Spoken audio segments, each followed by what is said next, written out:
лучший подарочек это ты.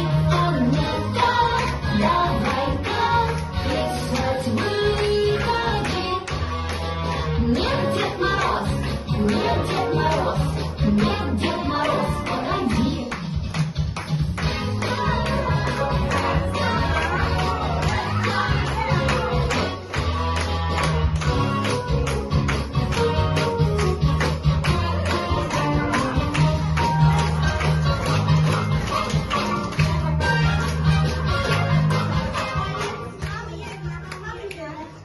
Salam uşaqlar. Salam verək, salam. Mən qarpızıyam, qışın sevinciyəm. Bura niyə belə qarışıqdır? Bayram keçirməyə icazə verirmi? Verilirdi, amma onlar mənə qalib gəldilər. Onlar bayramın keçirilməsini qazandılar. Və Ana. çox şən keçid. Mənim səltənətimdə hələ belə şənlik olmamışdı. Ana Şahzadə qış sübutundan yaranır və sevincdən möcüzə alır. Mən ona başa saldım ki, qış nə qədər səssizlik olsa da, uşaqların gülüşləri hər şeyə dəyər. Uşaqlar, qışı sevirsiniz? Gəlin Can Şahzadəsinə göstərək ki, qış şən olanda daha gözəl olur. Bəli, mən bildim ki, qış şən olanda, qış rəngarəng olanda, sizlərin gülüşü olanda buzlar ərimir. Daha da gözəl olur qış fəsli. Hə, uşaqlar, Səs eşidirəm. səs eşidirəm. Bizim bayramımızda kim çatışmır? Kim çatışmır? Ocaq altı barbar aşır, çox ellər dolaşır.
Дедушка открыл мешок пошире и достал конфеты на коньяк.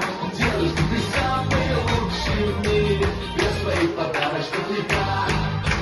Выпьем за любовь и за удачу, за прошедший год и за детей.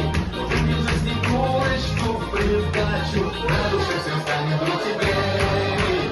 Дедушка, дедушка, Дедушка Мороз, дедушка, дедушка, что ты нам принес? Рядом Снегурочка, а в руках мешок. На фоне дедушка Дед Мороз зашел. Рядом Снегурочка, а в руках мешок. На фоне дедушка Дед Мороз зашел.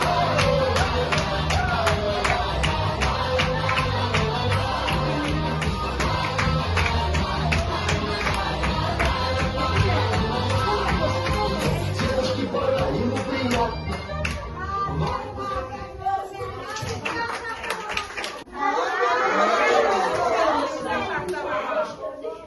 Necəsiz? Sizi gördüm, çox sevindim. Ay, burada hamı buradadır ki. Gülüm, komşuda. Hadi gördüm, bakış kapı.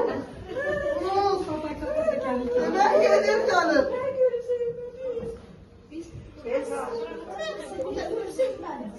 Qar Şahzadəsi, sən də buradasın? Mən də buradayam. Çox gözəl. Amma səltənətimdə əvvəl icazə vermirdim. Amma sonra onlar qalib gəldilər. Bəli. Və çox xoş oldu.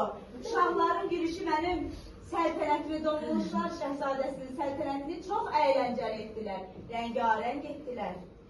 Bəli, biz qışdan qorxmuruq, nə də soyuqdan qorxmuruq. Bizim gülüşümüz bu bayramı daha da şən etdi.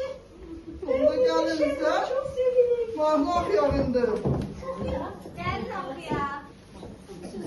Zəhra.